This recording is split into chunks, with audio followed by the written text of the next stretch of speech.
After the terrorist attacks on September 11, 2001, I was deployed to Guantanamo Bay, Cuba, commonly referred to as Gitmo, as a military interrogator. And before I go any further, I'm going to answer the two questions that you all have in your head right now. The answer to the first is no. We didn't torture detainees at Gitmo. The answer to the second is yes. I had great successes as a female interrogator. And today, I'm going to explain to you how and why. But before I do, I'm going to share a secret with you guys. Do you know that when you're nice to people, no matter who they are, that it's really, really hard for them not to be nice to you back? I teach people how to build rapport. And the easiest way to build rapport with someone is to, number one, just smile. Genuinely. Let me see the crow's feet. If I smile at you, you need to smile back at me. Come on. I used to disarm my detainees with a smile. They would come into my interrogation booth for the first time, and I greeted them with a smile. And I said, "Hi, I'm your interrogator." And they'd look at me and say, "What?" But do you know that most of them gave me a smile back, and they put their guard down. And that's how I got them initially to accept me and like me. The second easy way to build rapport with someone is to find common ground, common interest. People would often ask me, how on earth did you find common ground with a terrorist, especially responsible for the attacks on 9/11? And I said, well, number one, we're both stuck in Gitmo. Although I wanted to be there, I don't think they did.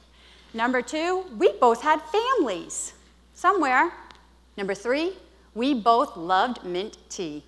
And number four, we were both passionate about a cause on the opposite ends of the spectrum, but we both had passion about something. So that was my start. That was finding common ground with them. A third way to build rapport with someone is to share something personal. When you share something personal about yourself, it makes that other person want to share something personal about themselves with you. And if you get that, you guys have trust. Once you have trust, you have respect. And respect leads to rapport. I got trained in all of these crazy techniques for interrogation, but I always fell back on the two critical skills that let me gain cooperation from detainees and collect intelligence information. And that was number one, building rapport, and number two, detecting deception when I had to do it. One time, a detainee asked me, he said, "Do you want to know why, after all these months of me giving you this high-value intelligence information, why I gave it to you? Why I even cooperated with you in the first place?" And I said, yes, actually, I do want to know why. I think I know, but I want to hear it from you. And his response was that you treated me so nice the first time I met you, I felt guilty lying to you. And all I did was make him comfortable, and I gave him a nice chair to sit in. That's it. That's all it takes. It works. I'm going to share two more secrets with you. We all lie.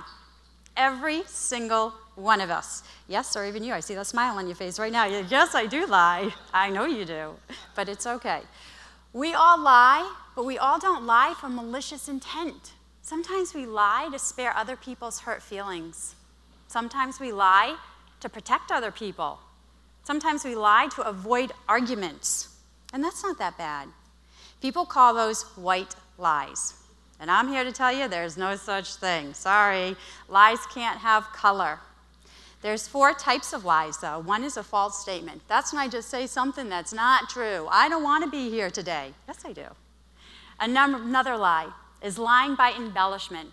How many people have done that on a resume? Probably quite a few. Don't tell me, though. Number 3, lying by distortion. That's when I'm going to tell you half of the truth, but then I'm going to take this little piece and I'm going to lie about it. I'm going to distort it. So you're getting half of my truth and then a little piece of my lie. And the last type of lie, lying by omission, it's the easiest to do, but the hardest to detect, because I'm not lying to you at all. I'm just leaving out the lie. I'm not talking about it. So we all lie. That's secret number 2. And a follow-on secret to that is although we all lie, most of us don't like doing it. Inherently, people want to be honest, even my detainees, members of Al-Qaeda and Taliban. There's 2 types of liars in the world, regular liars and powerful liars. We, all of us, are regular liars. We don't like it. We're so focused on getting caught that we have all this guilt and this shame, and we get really, really nervous. A powerful liar has no nerves or anxiety about lying. In fact, they feel really good when they lie because they're focused on the reward of the lie, not the consequences of getting caught. How many of you think all of our nation's spies, they kept passing polygraph tests after polygraph tests? How do they do it? Polygraph test is supposed to be a lie detector test, right? Wrong. A polygraph test is a stress detector test. It is not a lie detector test. And we use it as a lie detector test because we make the assumption everyone stresses out when they lie, and they don't, which is why liars pass a polygraph test. So 2 things. We all lie, but most of us don't like it. And my detainees didn't like it either.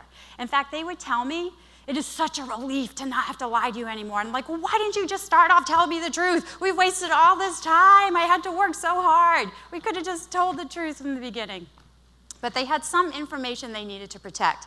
And even though I had really good rapport with them, and they didn't want to manipulate me, they still held on to some information. So it was my job to get that information by detecting deception. And I'm going to share a couple of those tools with you guys today. So first I'm going to talk about 3 nonverbal cues or clues that you guys can look for. Number 1 is called facial leakage.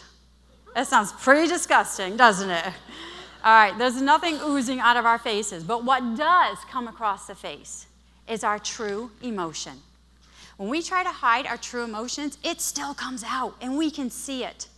There's been a lot of high-profile court cases in the media over the last couple of years. I'm not going to name who it was. You all can think of who it was watching TV. And I noticed a similarity. When they were in court, they would facial block, hide away from the camera, and they would cry. But the mystery was there was never any tears. Not only that, the corners of their mouth didn't go down in true sadness. There's no wrinkling of the chin. The eyebrows weren't pulled up. In fact, the corners of the mouth were up in a smile. So that tells me you're secretly happy because you think you're getting away with a lie. You're not sad. 1, facial leakage. Number 2, incongruent body language. If I tell you, I love your haircut, probably not so much, right? Sorry, it is very pretty. My words may be saying, yes, I love it, but my head just said, no, I don't. Incongruence. My 3rd tell for you guys is shoulder shrugs. We all know what this is, right? What does it mean? I don't know. Uncertainty. 100% of the time, a shoulder shrug means uncertainty. But about what? Is it about what I just said to you? Or is it about something that I'm thinking about? Look for the congruency in a shoulder shrug. So if I tell you, I have no idea what I want for dinner tonight, that's pretty congruent, right? I'm saying I don't know. My shoulders are saying I don't know. But if I look at you and say, I would love to go to dinner with you tonight, I probably don't. So please don't get offended. Those are 3 nonverbal cues. Now I'm going to share 3 verbal cues with you to detect deception. If you feel that somebody's lying to you, ask them a yes or no question.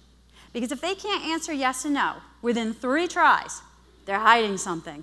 There's a reason why.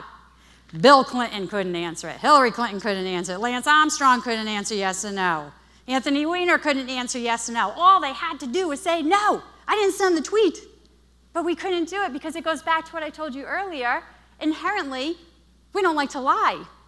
So ask a yes or no question and see if you get a yes or no. The second verbal is if I ask you a question and you hesitate or you stall for any reason. So sometimes people will stall and go, that's a good question. Yeah, it is a good question. How about you answer it? If you're hesitating, there's a reason why. If I ask you a question, where were you last night? And you repeat it back to me, where was I last night? Yeah. If I ask you a question, where were you last night? And you say, you want to know where I was last night? You're thinking of an answer. You're hesitating. So then my senses start to say, okay, I don't know if I'm going to believe what's going to come out of your mouth next. And then the third is really clever. It's a verb tense change. If you are hearing a story from someone and your gut feeling is saying, yeah, I'm not buying it so much, Listen to the verbs that people use. Because a liar, when they create a lie, creates it in the present tense. But they have to tell it in the past tense. And they forget that. And because if they're a regular liar, they're getting stressed out, they're going to mix up those verb tense changes. I catch so many lies in statement analysis to this day because of a verb tense change. Those are 3 easy verbal tells. And I'm going to share something else with you guys. It's called the liar's number 3. For some reason, and we don't know why, there's no studies, nobody can figure out this mystery behind liar's number 3. There's a reason why today I shared 3 rapport techniques with you, 3 nonverbal tells, 3 verbal tells, and I also shared with you 3 secrets. Because when I chunk information in 3s, it's easy for me to remember. Liars know this. So when they have to quantify something in their lie, they automatically migrate to the number 3. It's very interesting. So listen the next time you hear a story to hear if you hear, oh, it's 3 times that I did that. 3 pages of paper. Took 3 hours. It's a liar's number 3.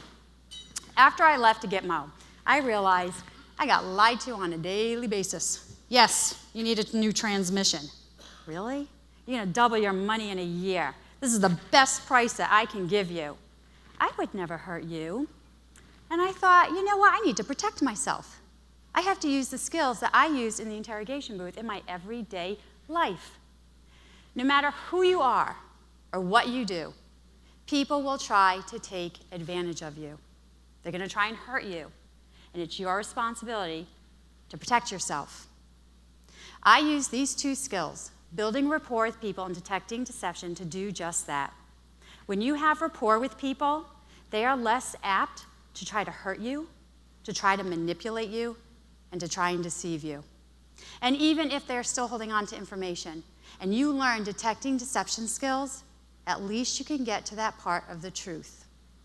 Imagine if we lived in a world where we could trust everyone. Yeah, we can't. We know this. So we have to protect ourselves. But if you use these 2 skills and you build rapport with people and you can detect deception, at least you can make that little part of the world that you live in safe for you and for your loved ones. I use these skills on members of Al-Qaeda and Taliban who inherently hated me and everything I stood for because I was an American. But the odd thing is, they liked me as a person. And when they separated the 2, I was able to get that rapport. I detected deception because I had rapport with them. I could say, guess what? You just shoulder shrugged. I don't believe you. And they'd be like, oh, no, no, no, no. Yes, let's hear the truth. I could do that with them. And I was able to get truthful information that went into reports to help save lives.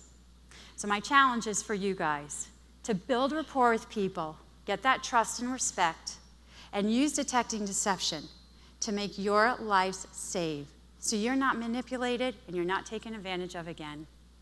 Thank you so much.